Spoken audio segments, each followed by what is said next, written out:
서울의 윤건영입니다. 명태균 씨가 나라를 들었다 놨다 하고 있습니다.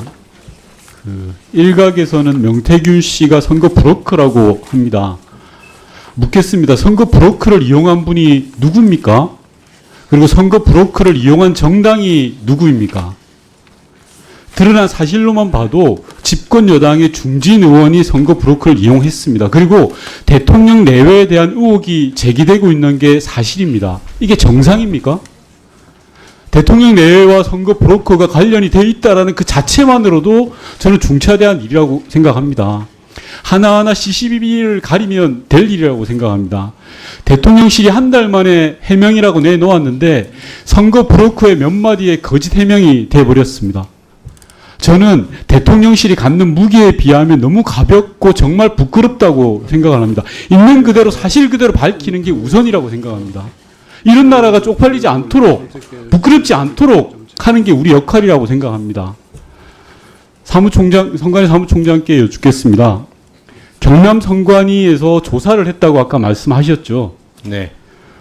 명태균 씨와 강혜경 씨를 조사하셨습니까? 지금 언론에서 죄송한데 짧게 이야기해 주십시오. 명태균 씨와 네. 강혜경 씨를 조사하셨습니까? 네. 두 분 다 조사하셨습니까? 근데 지금 이 건이 아니요. 아닙니다. 제가 제 질의 시간이니까요. 제가 이 건 아닌데 조사 안 했다 이거죠? 네. 예, 좋습니다. 그럼 김영선 전 의원은 조사하셨습니까? 그 조사한 것으로 알고 있습니다. 좋습니다. 그러면 명태균 씨를 조사했을 때 김영선 전 의원의 세비를 받았고 김영선 전 의원은 명태균 씨에게 줬다는 그런 진술이 있었습니까? 그 내용은 다 부인이 됐고요. 네. 네. 좋습니다. 그러면 조사할 때 미래한국연구소의 여론조사가 윤석열 대통령에게 보고되었다는 사실을 당시에 알았습니까? 몰랐습니다. 몰랐습니까? 좋습니다. 그리고 또 김영선 전 의원의 선거 비용 보전 비용으로 지급된 정치 자금이 사실상 대선 후보를 위한 여론조사에 쓰였다는 사실을 알았습니까? 조사하실 때? 그때 몰랐습니다. 몰랐죠? 자, 그러면 제가 역으로 여쭤보겠습니다. 경남 선관위가 제대로 조사만 했더라도 이런 일은 없었습니다. 명태균 씨에 의해서 대한민국이 쥐락펴락하는 이런 꼴성사나운 일은 없었을 겁니다. 죄송합니다. 집권 여당이 말씀하시는 선거 브로커에 의해서 대한민국이 이렇게 시끄럽지는 않았을 겁니다. 예. 죄송합니다. 잠시 제 질의 시간인데요. 답변을 하실 때 답변하시면 될 것 같습니다. 네. 조금 전에 총장님께서 말씀하셨습니다. PPT 봐주시면요. 당시에 조사되지 않은 부분이 몇 가지가 있다고 하셨습니다. 오늘 많은 의원님들이 질의하신 부분인데요. 회계 보고가 되지 않은 여론조사는 불법이죠, 총장님. 회계 보고가 되지 않은 여론조사가 불법입니까, 합법입니까? 지금 이 취지가 이제 아니요, 제가 여론조사 묻는 거에 답변하시면 됩니다. 저는 명태균 씨 거는 물은 것도 아니고 원론 원칙 그 자체를 물은 겁니다. 그러니까 그게 좀 다르다는 얘기입니다. 회계 보고가 되지 않은 여론조사라는 그 개념이 네. 선거 비용에 사용되는 그런 좋습니다. 부분이 다음 아니냐가 뒤 또 넘어가시죠. 문제가 네, 총장님 돼서요. 됐습니다. 자, 사회를 초과한 여론조사는 신고 대상이죠. 네. 맞습니다. 다음 넘어가 주십시오. 여론조사를 봤는데 회계 보고에 누락됐다. 이게 가능한 일입니까? 총장님? 4회 이상, 제가 쭉 말씀드렸습니다. 4회 이상의 여론조사를 했고 그걸 보고 받았는데 회계 보고에 누락돼 있다. 가능한 일입니까? 그러니까 여론조사를 의뢰한 사람이 누구냐에 따른 좋습니다. 부분이 있어서 그렇게 좋습니다. 다음 말씀드렸습니다. 넘어가 주십시오. PPT.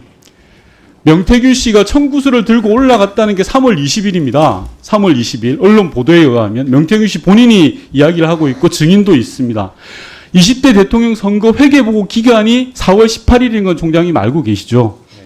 자, 그렇다면 회계보고 기간 전에 그 사실을 알았다면 즉 조사 당시에서는 몰랐더라도 신고 의무가 있습니까 없습니까 총장님?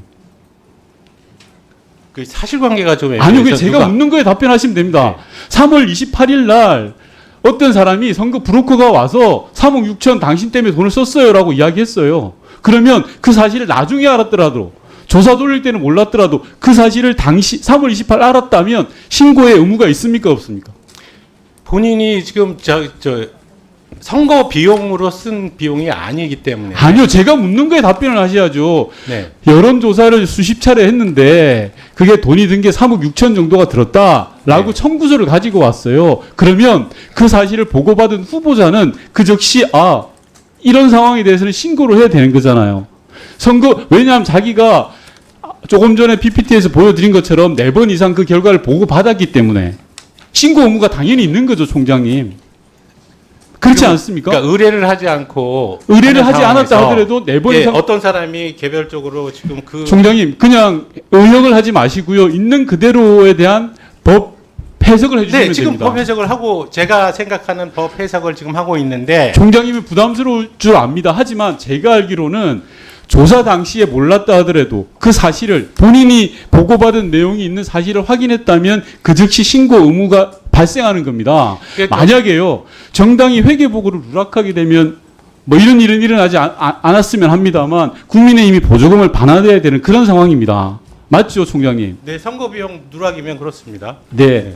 제가 말씀드리는 거는요, 앞서 많은 의원님들이 이야기를 하셨습니다. 그리고 국민의힘 여당 의원님들께서도 야, 이건 선거 브로커한테 이런 일을 당했는데 뭘 이런 것까지 하냐라는데 실상이 하지 않습니까? 지금 한 20여일 동안 한 달 가까이 명태균 씨로 인해서 대한민국이 이리 갔다 저리 갔다 중구난방입니다.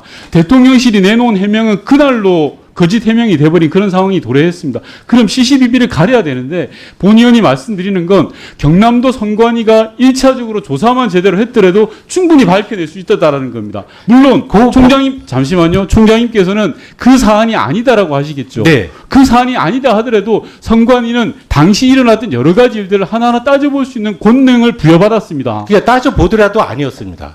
그때 당시에는. 그러면 만약에 이 사실이 명태균 씨와 강혜경 씨가 이야기하는 게 팩트로 드러나면 총장님이 그 부분에 책임지시겠습니까? 지금 그래서 설명을 제가 드리고 싶은 잠시만요. 내용이 그겁니다. 그건 경남도 선관위가 제대로 조사를 안 하신 거라고 본 의원은 생각합니다. 그리고 지금이라도 말씀 마지막으로 드리고 싶은 거는요. 경남도 선관위가 조사를 안 하고 검찰도 조사를 안 하고 있는 게 바로 총장님이 답변하기 어려운 부분입니다. 이런 부분은 중앙선관위가 조사를 해서 검찰에 그 내용을 넘겨야 됩니다. 왜냐하면 선관위는 선거 관련 사무에 대해서 누구보다도 전문적인 지식이 있기 때문에 이 부분을 조사를 해서 빨리 넘기는 게 선관위의 임무라고 생각합니다. 존경하는 위원장님, 이 부분 좀 답변을 드려도 되겠습니까? 간략하게 하겠습니다. 왜냐하면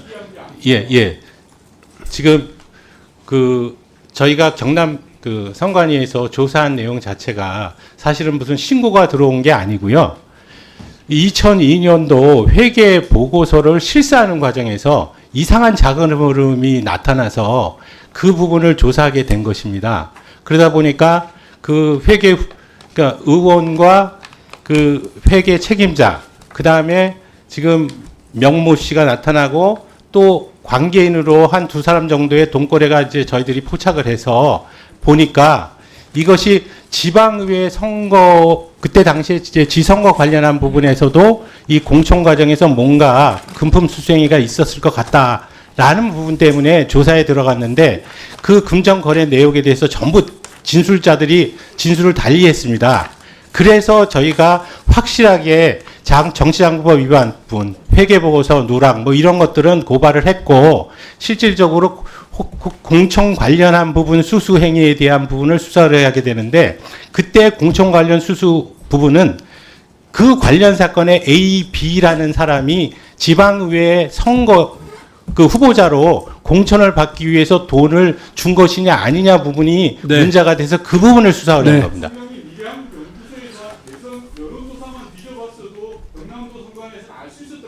자, 네. 지금 방금 말씀하신 총장님의 기술한 내용에 A, B, C와 같은 인과관계가 좀 바로바로 이해가 되지 않기 때문에 네. 관련 자료를 윤건영 의원님한테 제출해 주시고요. 네. 아까 제가 그 사전에 말씀드렸던 여론조사 관련해 가지고 신고 여부, 미신고 여부를 네. 확인해서 자료를 좀 빠른 시일 내에 좀 네. 제출해 주시기 바랍니다. 사실 지금 이 횟수가 특정 특정 여론조사 기관에 의해서 이렇게 그 계속적으로 불법과 탈법이 계속 되었고 또 하나 그렇게 선관위에서 주목하고 실제로 여러 관계에서 이상한 흐름을 발견하고 이랬음에도 불구하고 사전에 이 방지되지 못했다는 것이 대단히 의심스럽습니다. 네. 저희들은 여론조사 한 번 할 때마다 중앙 여론조사 심의위원회에다가 게재되고 되는 그 내용만 보더라도 이 여론조사의 불법 여부라든가 특이사항들을 인지할 수 있는데 최소한 중앙선관위가 지금 횟수라든가 내용으로 봐서 이 부분을 감지하지 못했다. 사전에 그 문제에 대해서 주목하지 못했다 하는 문제에 대해서는 대단히 큰 의구심을 가질 수밖에 없습니다. 관련해서 자료 그 본 질의가 끝나가기 전에 그 좀 제출해 주시기 혹시 저 수사 의뢰서를 지금 요청하시는 부분인가요? 포함해서 네. 네, 그 포함해서 저희가 그 부분에 대해서는 저 제출할 수 없다고 하는 부분을 이제 말씀을 드렸는데요. 네, 그 우리 위원회 위원님들이 꼭 국정감사할 때 꼭 필요한 부분이다. 네. 그 사실관계를 꼭 확인하지 않으면 안 된다라고 생각을 하신다 그러면 그 위원회에서 정해주는 그 일시와 장소 이런 부분 열람 방식 해서 열람에 제공할 수는 있을 것 같습니다. 그 취지 저희가 제공을 못 해드린다고 하는 부분은 지금 저희 입장에서는 그게 비공개 자료에 해당하는 부분이 되는데요. 이 국정감사에 그냥 아무런 제한 없이 그 위원회가 제출을 요구를 원한다 그래서 그 자료가 제출이 되면 그 위원회에서 이 비밀 보장 이 부분을 어떤 조치를 취해 주실 건지 이 부분이 저희가 정리가 안 됩니다. 그래서 지금까지 제가 확인을 해봤더니 국정감사에서 제출한 자료는 전부 공개적으로 지금 다뤄지고 있는 것 같습니다. 그렇다면 여러 가지 사생활 보호나 기타 뭐 수사 뭐 재판에 관한 사항이라든지 자, 아니면 됐습니다. 네 그런 부분 때문에 또 이 문제가 국정감사에 관한 그 여러 가지 네네. 법률을 다 또 처음부터 들춰야 되기 때문에 네네. 그 문제에 대해서는 다시 네, 그래서 혹시 그 열람으로 이렇게 해결하면 안 되겠느냐? 왜냐하면 저희가 비공개 자료를 공개적으로 오픈시키는 행위 자체를 하는 것은 좀 국정감사에 의해서 비공개해야 될 자료의 목록은 극히 제한되어 있습니다. 법률에 의해서. 네, 지금 자, 그걸 잘 알고 계시지 않습니까? 예, 예. 그걸 가지고 저희들한테 설득하려고 하지 마시라 이 말이에요. 예, 지금 네. 그 자초가 수사 의뢰서기 때문에 기본적으로 8조에 수사에 그 관한 사항은 되는 것 같습니다. 지금 그 내용이 지금 수사 따지겠습니다. 중에- 네. 그건 이유로 따지겠습니다. 네. 저는 그 조항이 어디에 있는지 저희들이 인정할 수 있는 그런 내용은 아니라고 생각합니다. 네. 네, 어쨌든 저 혹시 그렇게 된다면 네, 우선 그 문제에 대해서 지금까지 제기된 자료에 대해서 제출 가능한 부분은 네, 네, 제출해 알겠습니다. 주시고 네. 진행 과정에서 나머지 문제에 대해서는 비공개 열람을 할 수 있든지 네, 그것은 따로 위원회에서 그렇게 지시하겠습니다. 다음은 존경하는 배준영 의원님 질의해 주시기 바랍니다. 위원장님.